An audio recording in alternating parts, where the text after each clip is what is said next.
Assalamualaikum warahmatullahi wabarakatuh. Kita kembali lagi di perkuliahan kali ini.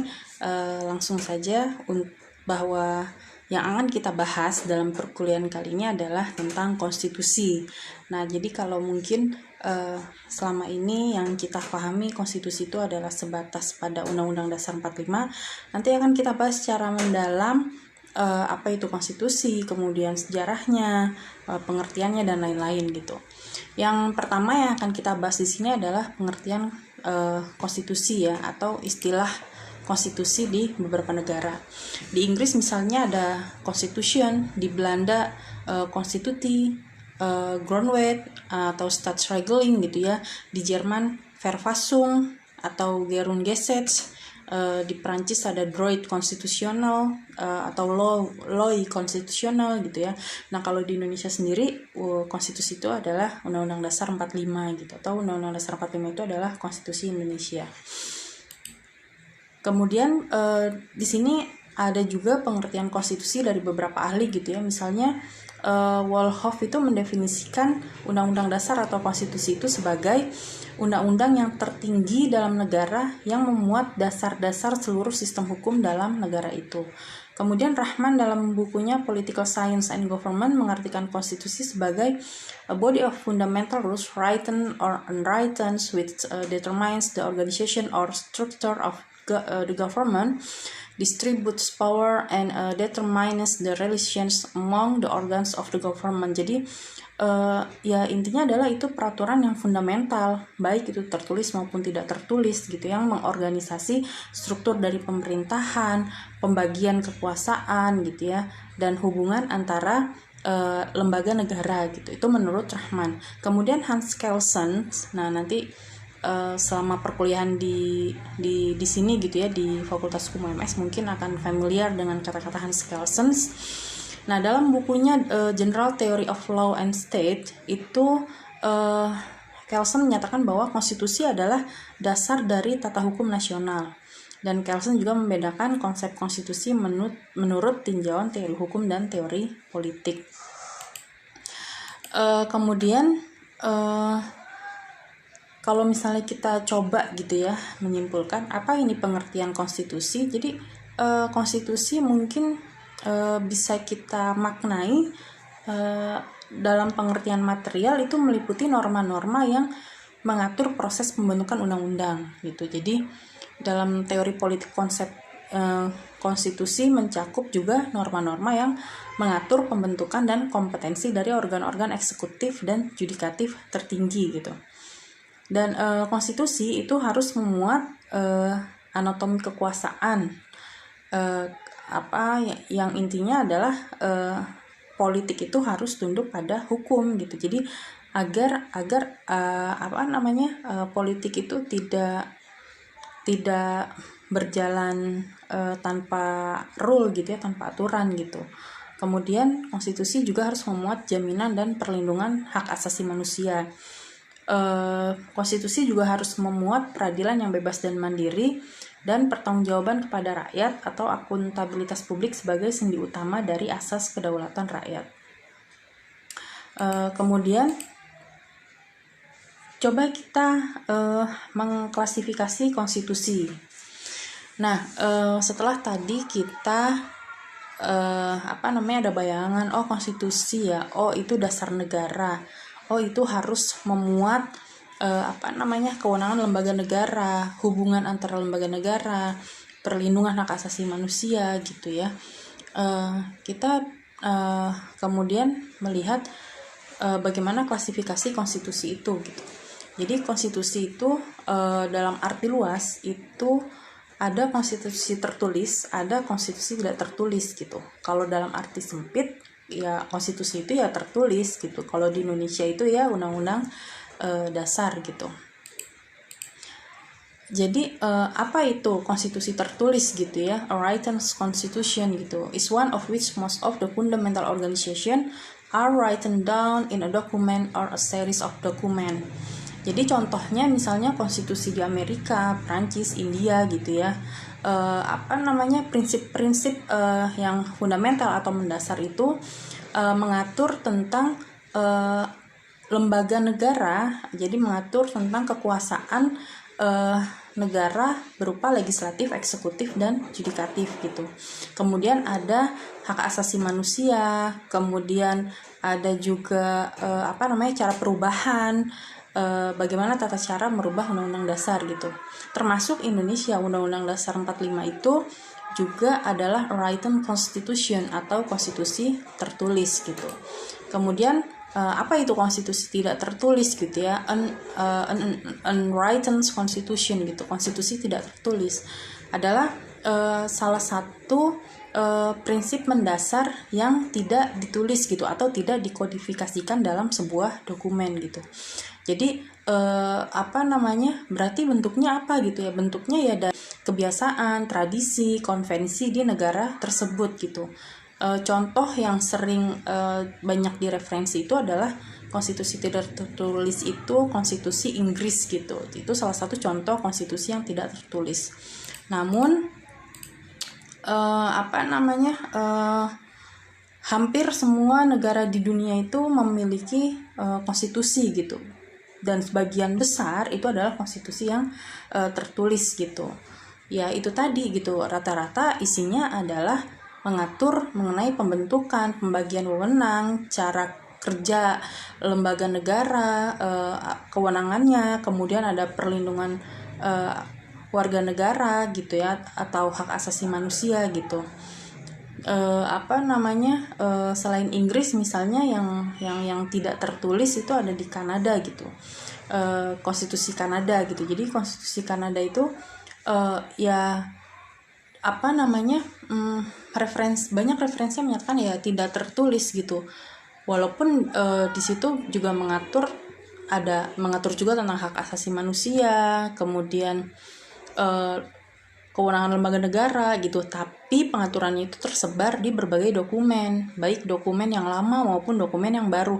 Bahkan ada dokumen Magna Carta itu yang ditulis tahun 1215 gitu, jadi itu sekitar hampir 1 abad ya, dan itu memuat jaminan hak asasi manusia rakyat di Inggris gitu. Jadi tidak tertulis itu terdapat dalam beberapa dokumen tapi tidak dijadikan satu gitu.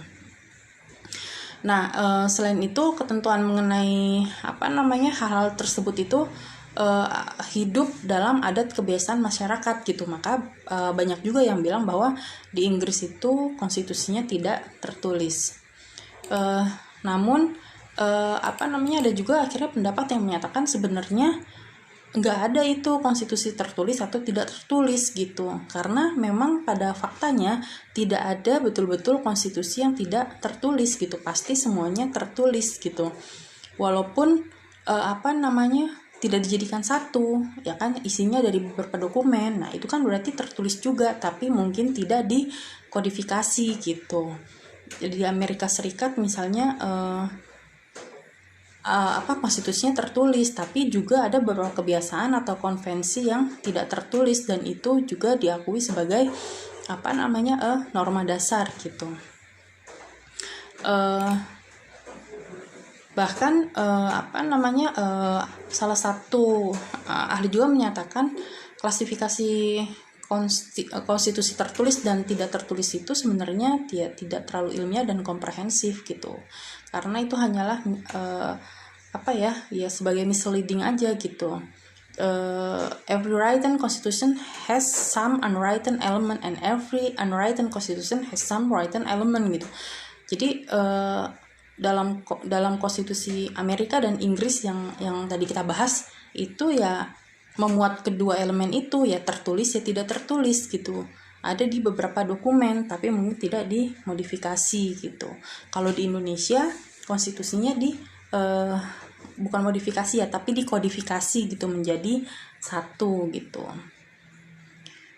Itu ya tadi pembahasan sedikit tentang konstitusi tertulis dan tidak tertulis gitu. Banyak referensi yang menyatakan ada juga konstitusi di dunia ini tidak tertulis, misalnya konstitusi Inggris gitu ya, tapi sebenarnya juga ya tertulis juga gitu di beberapa dokumen, tapi mungkin tapi tidak dijadikan kodifikasi atau tidak dijadikan satu seperti negara-negara lainnya. Misalnya Indonesia dengan konstitusinya Undang-Undang Dasar 45 yang dijadikan satu gitu. Nah, konstitusi juga kita lihat secara teoritis gitu ya. Ada konstitusi politik, ada konstitusi sosial. Konstitusi politik itu berisikan norma-norma dalam penyelenggaraan negara, hubungan rakyat dengan pemerintah, dan hubungan lembaga negara dengan lembaga negara yang lain. Kemudian yang kedua ada konstitusi sosial, di mana mengandung cita-cita sosial bangsa, rumusan filosofis negara, sistem sosial, sistem ekonomi, dan sistem politik yang ingin dikembangkan oleh bangsa tersebut. Kemudian ada unsur-unsur konstitusi. Jadi konstitusi sebagai suatu perwujudan kontrak sosial. Jadi konstitusi itu adalah wujud dari bentuk perjanjian bersama gitu. Jadi ini bisa kita klaim atau kita anggap sebagai perjanjian yang mengikat seluruh seluruh warga negara gitu, atau seluruh rakyat yang ada di negara itu gitu. Jadi perwujudan kontrak sosial itu di mana konstitusi menjadi sebuah perjanjian yang lahir dari kesepakatan antara warga negara dengan pemerintah. Jadi di sini konstitusi sebagai penjamin hak asasi manusia yang menjadi penentu hak dan juga kewajiban warga negara dan badan atau lembaga pemerintah. Konstitusi juga sebagai formal regiments yang merupakan kerangka pembangunan dari pemerintah. Apa sih tujuannya konstitusi gitu? Kenapa hampir semua negara di dunia itu punya konstitusi gitu? Tujuannya apa gitu? Yang pertama, untuk membatasi tindakan sewenang-wenang pemerintah, menjamin hak-hak rakyat yang diperintah, dan menetapkan pelaksanaan kekuasaan yang berdaulat. Kemudian konstitusi karena dia sebagai hukum tertinggi ya dalam suatu negara, maka tujuannya adalah ya untuk keadilan, ketertiban, perwujudan nilai-nilai ideal seperti kemerdekaan atau kebebasan dan kesejahteraan atau kemakmuran bersama. Ya, jadi ini beberapa tujuan konstitusi dari beberapa ahli gitu ya. Tujuan konstitusi yang lain ya kekuasaan, perdamaian, keamanan, ketertiban, kemerdekaan, keadilan, kesejahteraan, dan kebahagiaan.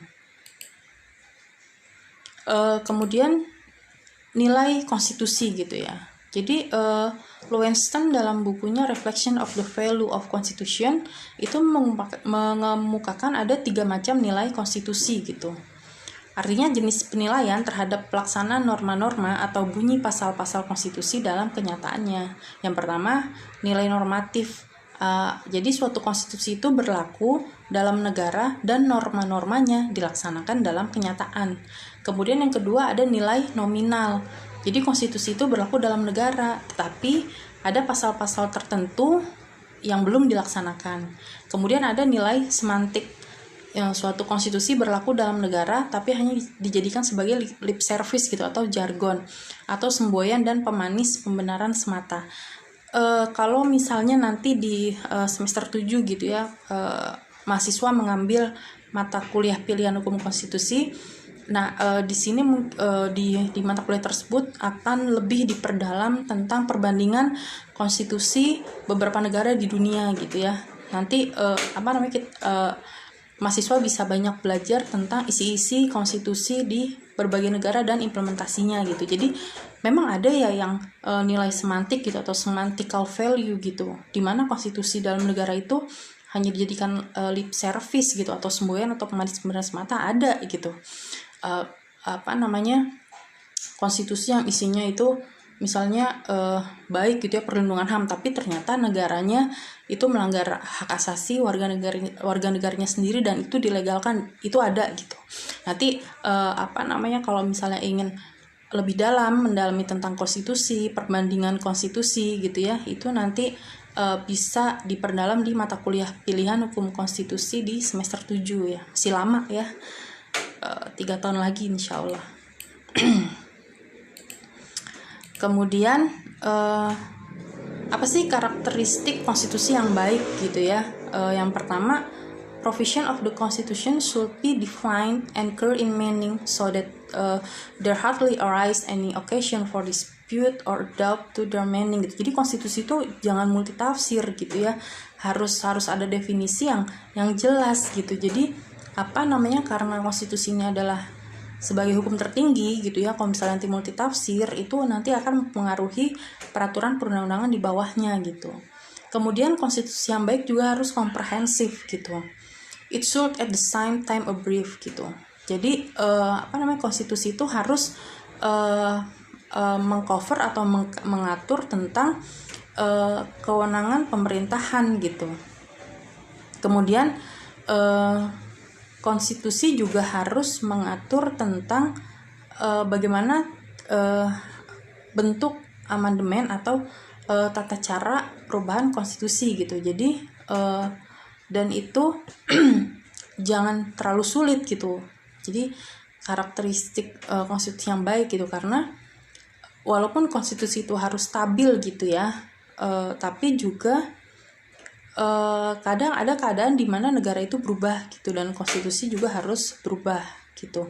Jangan sampai karena kekakuan konstitusi yang terlalu kaku gitu ya, saat harus ada perubahan gitu, itu nanti akan menjadi sulit gitu. Padahal perubahan itu bisa jadi untuk menuju kondisi negara yang lebih baik gitu.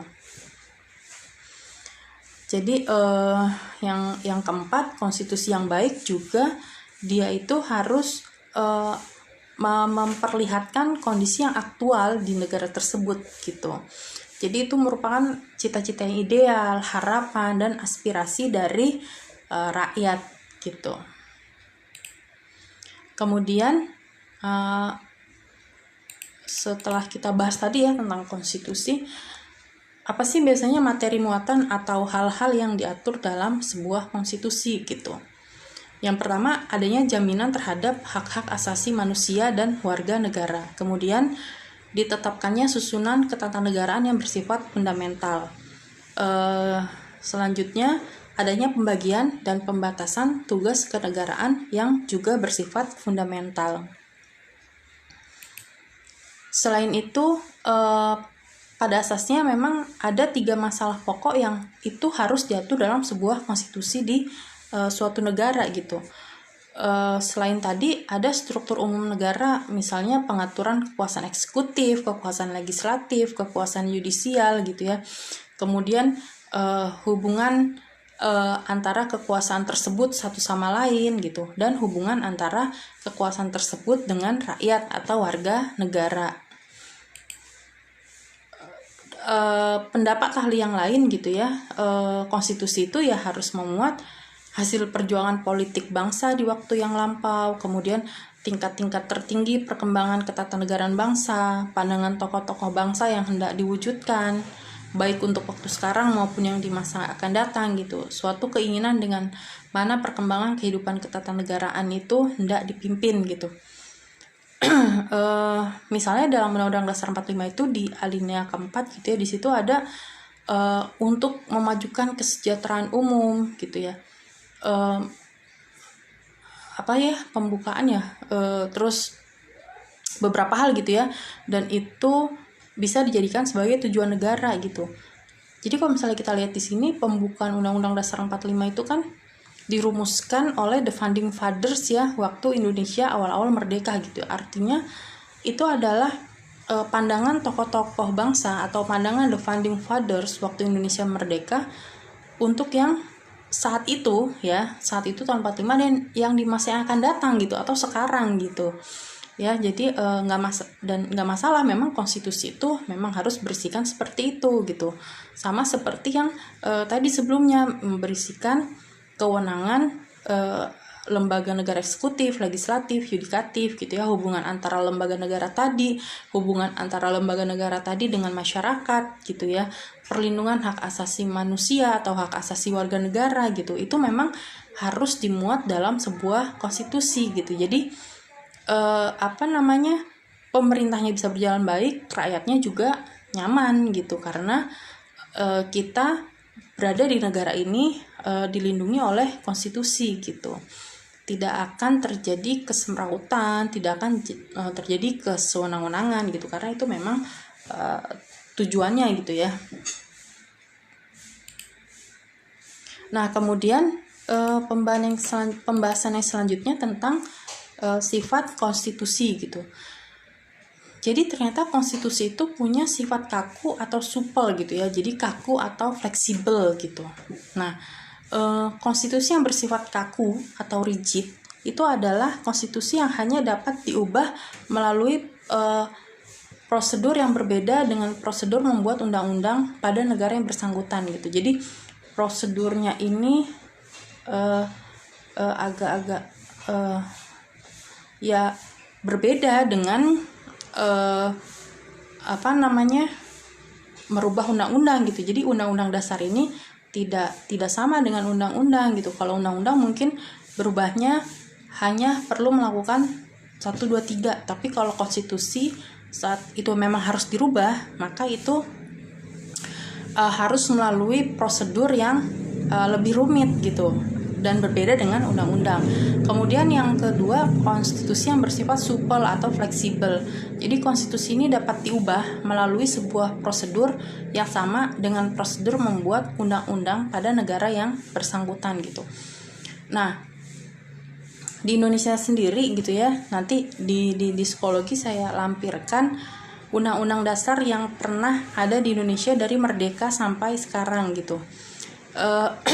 Pernah konstitusi di Indonesia itu tentang undang-undang dasar sementara, dia itu atau undang-undang dasarnya itu dirubah berdasarkan undang-undang gitu. Jadi sempat juga Indonesia itu konstitusinya bersifat supel atau fleksibel, tapi saat ini undang-undang dasar Indonesia itu sifatnya kaku atau rigid gitu, karena merubah undang-undang dasar 45 itu berbeda dengan merubah undang-undang. Nanti akan kita bahas. Kalau di Inggris misalnya, konstitusi kerajaannya itu fleksibel gitu.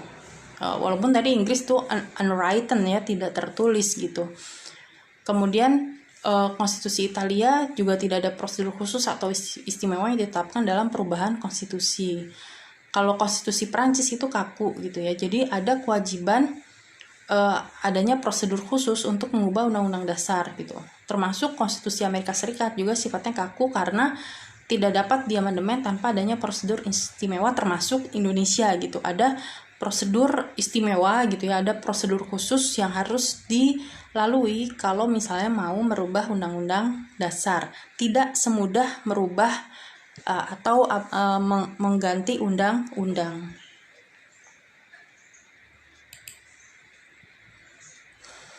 Nah,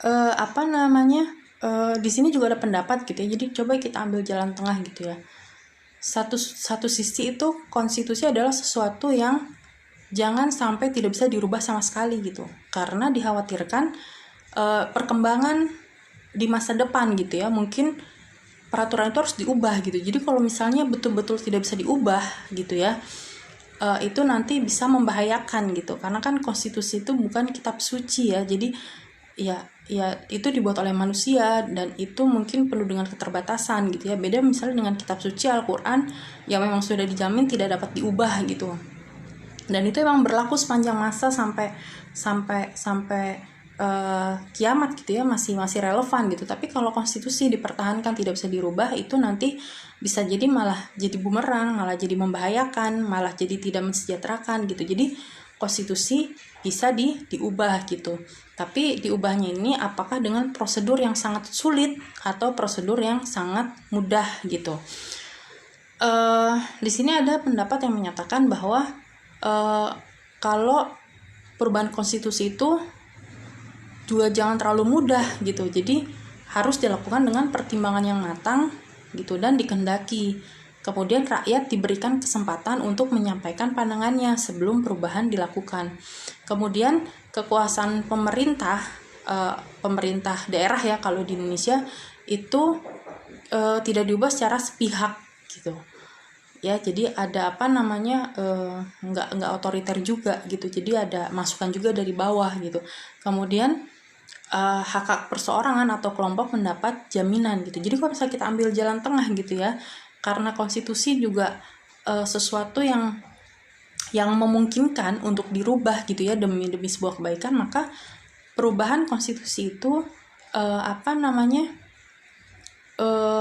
harus diatur gitu. Tapi apakah terlalu sulit atau terlalu mudah gitu ya. Kalau terlalu sulit, nanti saatnya memang harus berubah untuk suatu keadaan lebih baik akan menjadi sulit.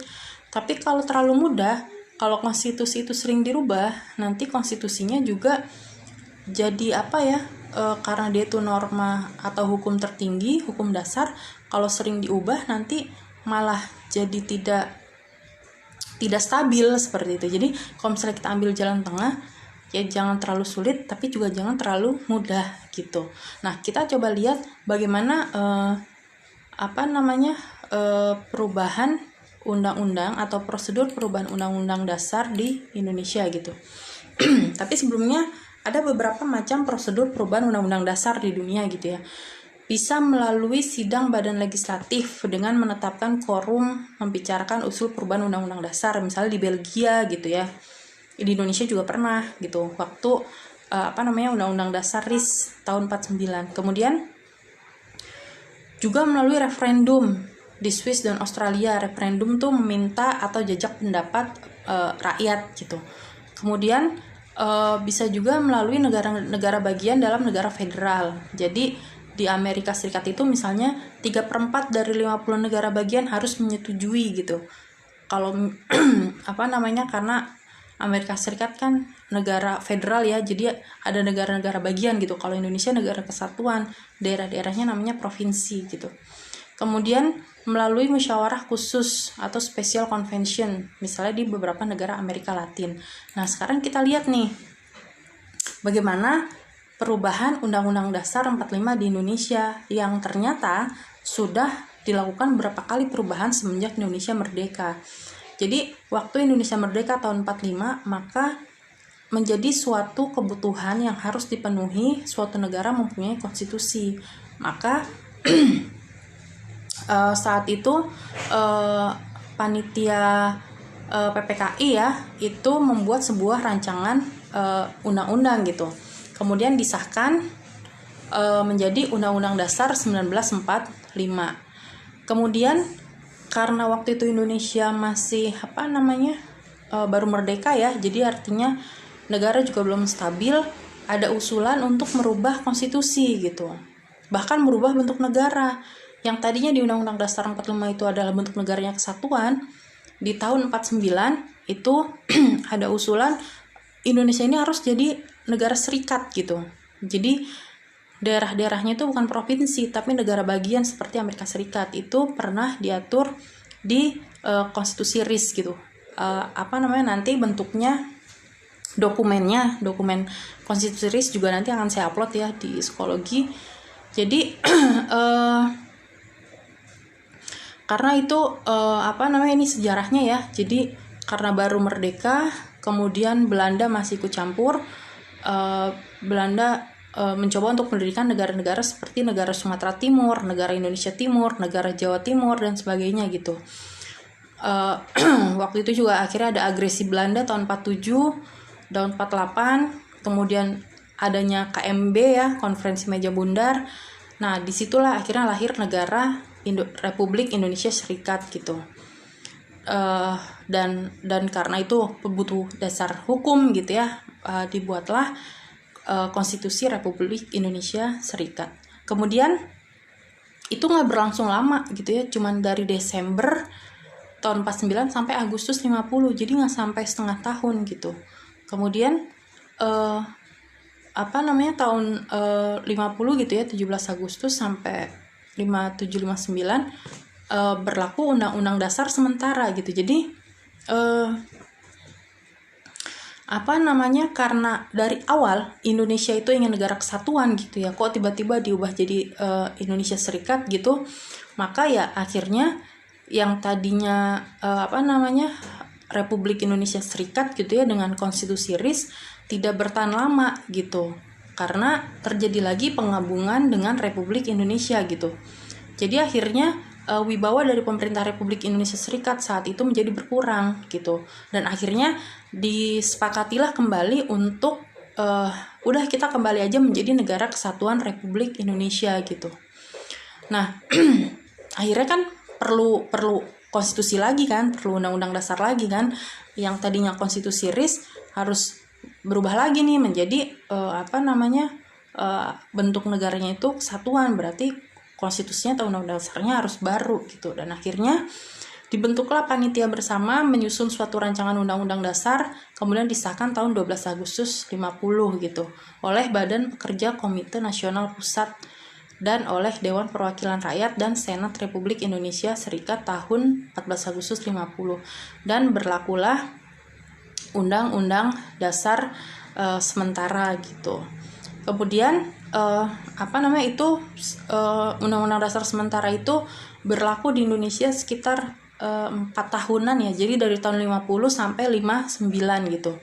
Nah, 5 Juli 59 gitu ya, keluarlah dekret presiden yang menyatakan udah kita jangan pakai Undang-Undang Dasar sementara, kita kembali aja ke Undang-Undang Dasar 45 gitu.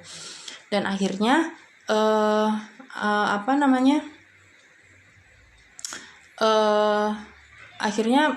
MPR gitu ya, MPR saat itu menyatakan kembali ke Undang-Undang Dasar 45 yang dibuat waktu tahun 1945 saat itu menjadi berlaku kembali gitu. Nah, sampai saat ini sebenarnya Undang-Undang Dasar 45 ini masih berlaku gitu, tapi karena ada kejadian reformasi di tahun 98 gitu ya. Saya nggak tahu nih udah lahir apa belum nih mahasiswa semester 1 ya. Jadi waktu itu ada reformasi, kemudian tahun 99 pemerintahan yang terbentuk setelah pemilu 99 itu melakukan prosedur perubahan Undang-Undang Dasar atau amandemen gitu. Tapi perubahan Undang-Undang Dasar 45 ini berbeda dengan merubah Undang-Undang Dasar menjadi Konstitusi Republik Indonesia Serikat ataupun merubah lagi menjadi Undang-Undang Dasar sementara. Tapi perubahan itu adalah atau sifatnya itu amandemen gitu. Jadi yang dirubah hanya beberapa pasal. Jadi tidak mengganti tapi merubah gitu. Jadi proses amandemen tersebut itu terjadi tahun 99 sampai 2002 gitu oleh MPR yang terbentuk setelah pemilu tahun 99 gitu. Nah, jadi selama 4 tahun itu akhirnya tercapailah mufakat untuk adanya perubahan atau amandemen Undang-Undang Dasar 45. Nah, yang kita lihat sekarang yang berlaku saat ini adalah Undang-Undang Dasar 45 yang sudah diamandemen gitu. Jadi mulai tahun 2002 di Indonesia berlaku Undang-Undang Dasar 45 setelah diamandemen. Nah, ini kalau kita lihat perjalanannya, jadi Undang-Undang Dasar 45 yang asli yang dibuat oleh The Founding Fathers, kemudian tahun 49 akhir ya, itu berubah menjadi Konstitusi RIS Republik Indonesia Serikat. Tapi di tahun 50 dirubah lagi menjadi Undang-Undang Dasar sementara. Tapi Undang-Undang Dasar sementara ini dasar hukumnya adalah Undang-Undang Nomor 7. Jadi dasar hukumnya itu Undang-Undang Nomor 7 tahun 50 gitu ya. Nah, Undang-Undang Dasar selanjutnya gitu ya, setelah dari tahun 50 gitu sampai 59 itu sudah tidak lagi berlaku Undang-Undang Dasar sementaranya gitu. Dan akhirnya keluarlah dekret presiden yang tadi sudah dibahas ya tahun 59 untuk kembali ke Undang-Undang Dasar 45 gitu. Jadi dari tahun 59 berlaku kembali Undang-Undang Dasar 45 yang dibuat pertama kali waktu Indonesia merdeka gitu ya. Jadi Undang-Undang Dasar 45 yang asli gitu. Sampai tahun 2002 ya kan, karena tadi ada peristiwa reformasi 98, ada pemilu tahun 99, MPR mengamandemen gitu ya. Perubahan pertama itu adalah perubahan yang dilakukan pada sidang tahun pertama tahun 99. Perubahan kedua dilakukan oleh sidang atau pada saat sidang kedua atau tahun 2000. Kemudian perubahan ketiga adalah pada sidang ketiga atau tahun 2001, dan perubahan keempat pada sidang keempat yaitu tahun 2002 gitu. Jadi pada tahun 2002 itu semua proses amandemen itu selesai. Jadi setelah tahun 2002 ya, yang berlaku adalah Undang-Undang Dasar 45 setelah amandemen gitu.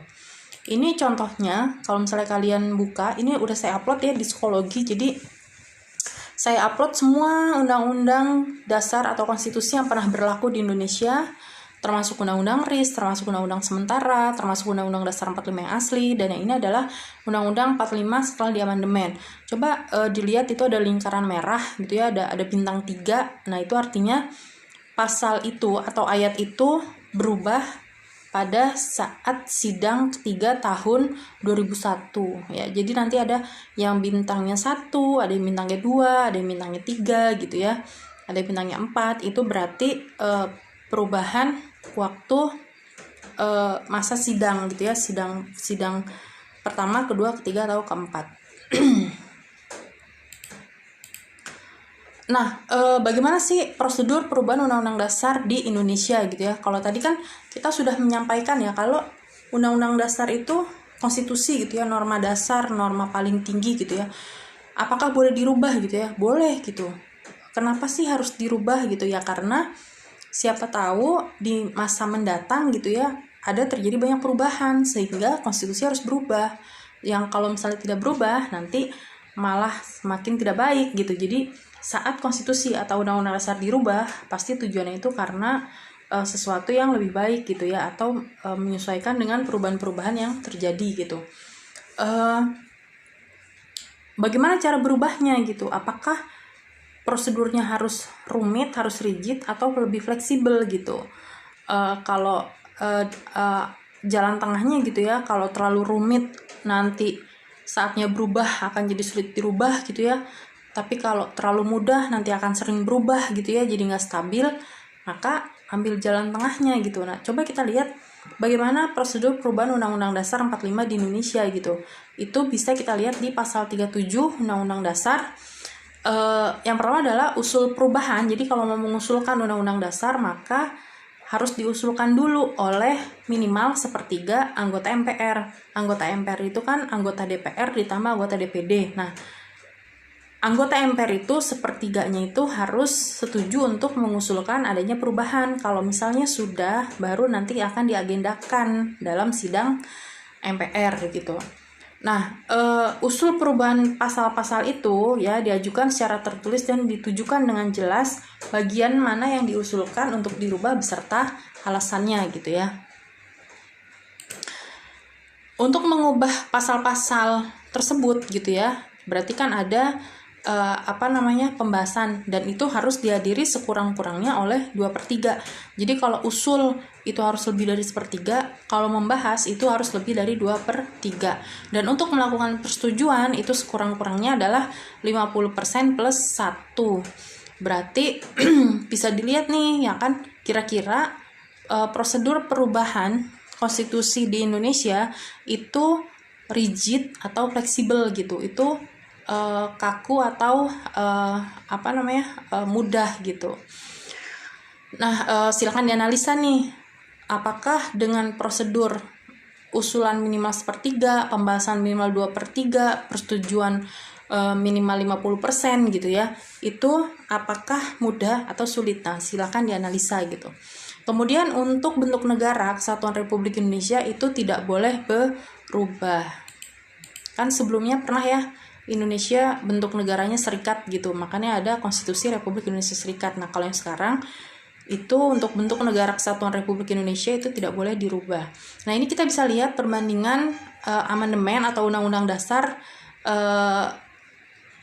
Dasar sebelum dan setelah diamandemen gitu ya. Sebelum diamandemen itu di dalam pembukaannya ada 4 alinea atau 4 paragraf, kemudian batang tubuhnya atau pasal-pasalnya itu ada 16 bab, 37 pasal, 49 ayat, 4 pasal aturan peralihan, dan 2 ayat aturan tambahan. Setelah diamandemen, Undang-Undang Dasar itu tetap pembukaannya itu 4 alinea atau 4 paragraf, tapi bagian batang tubuhnya itu babnya bertambah menjadi 21 bab, pasalnya menjadi 73 pasal, ayatnya menjadi 170 ayat, tapi menjadi hanya 3 pasal aturan pelarihan serta 2 pasal aturan tambahan. Pasal yang banyak berubah adalah pasal tentang hak asasi manusia. Nanti coba kalian lihat pasal 28 yang sebelumnya hak asasi manusia hanya dibahas beberapa pasal, kemudian setelah amandemen ya, pasal-pasal tentang hak asasi manusia itu menjadi yang tadi hanya pasal 28 menjadi pasal 28A, pasal 28B, pasal 28C gitu ya. Jadi pengaturan hak asasi manusianya lebih spesifik atau lebih detail. Kemudian apa sih makna alinea atau paragraf pembukaan Undang-Undang Dasar 45 ini yang sering dibacain waktu upacara hari Senin ya. Jadi makna alinea pertama itu adalah menjelaskan bahwa negara Indonesia itu memiliki keinginan untuk bisa menghapuskan penjajahan. Ya, karena penjajahan dirasa tidak manusiawi atau tidak berperi kemanusiaan gitu ya. Jadi kalian mahasiswa bisa membayangkan pembukaan Undang-Undang Dasar 45 ini dibuat oleh the founding fathers gitu ya. Tahun 45 setelah Indonesia itu lepas atau mendapatkan kemerdekaan atau berhasil memperoleh kemerdekaan dari para penjajah gitu ya. Maka alinea pertamanya itu dengan semangat saat itu gitu ya, bahwa penjajahan harus dihapuskan dari muka bumi ini gitu ya. Artinya kan dijajah itu nggak enak gitu ya. Jadi sampai semangatnya itu adalah penjajahan harus dihapuskan dari muka bumi ini. Jadi wajar kalau misalnya sampai saat ini Indonesia itu selalu menyuarakan tentang atau mendukung atau membela negara-negara yang saat ini masih terjajah gitu, karena ya itu semangatnya gitu. Itu emang tujuan Indonesia gitu, bahwa penjajahan itu nggak manusiawi gitu, dan semua negara itu berhak untuk merdeka gitu. Kemudian makna alinea kedua, negara Indonesia berusaha untuk bisa membuat sebuah negara yang bersatu, berdaulat, adil, dan makmur.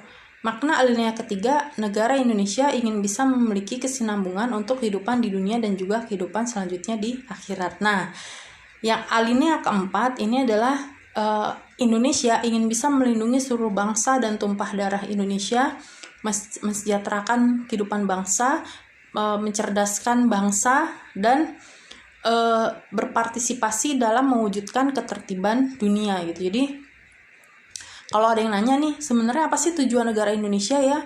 Buka aja alinea keempat pembukaan Undang-Undang Dasar 45, bahwa Indonesia itu tujuannya adalah mensejahterakan, mencerdaskan gitu ya, dan mewujudkan ketertiban dunia. Nah, sekarang kita lihat di mana sih posisi Undang-Undang Dasar dalam hierarki peraturan perundang-undangan gitu ya. Karena kan dari tadi kan kita bahasnya bahwa Undang-Undang Dasar atau konstitusi itu adalah norma tertinggi gitu ya, atau norma sumber hukum gitu ya. Ya karena memang di Undang-Undang 12 tahun 2011 gitu ya, di pasal 7 hierarki peraturan perundang-undangan yang pertama itu adalah Undang-Undang Dasar 45. Artinya peraturan di bawah Undang-Undang Dasar itu harus sesuai dengan Undang-Undang Dasar 45.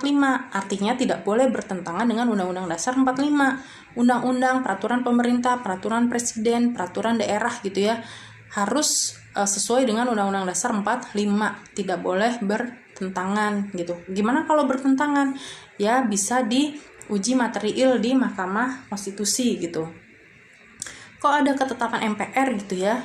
Padahal tadi saya udah buka nih Undang-Undang Dasar 45. Tidak ada kewenangan MPR untuk membuat ketetapan. Iya, karena ketetapan MPR ini yang berlaku untuk seluruh rakyat Indonesia itu adalah ketetapan MPR yang dibuat oleh MPR sebelum tahun 2002 gitu.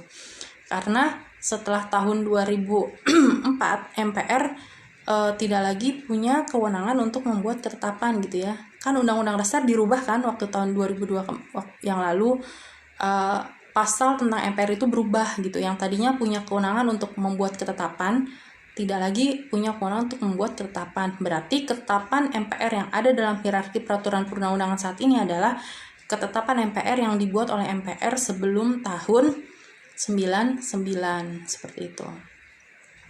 Ya, ini menarik loh. Kalau misalnya memang mahasiswa punya passion gitu ya di bidang peraturan perundang-undangan, saran saya sih diperdalam aja gitu, karena menurut saya ini skill atau keahlian gitu. Dan ini dasarnya gitu ya. Jadi mungkin ada hukum pidana, hukum perdata, dan hukum yang lain gitu ya.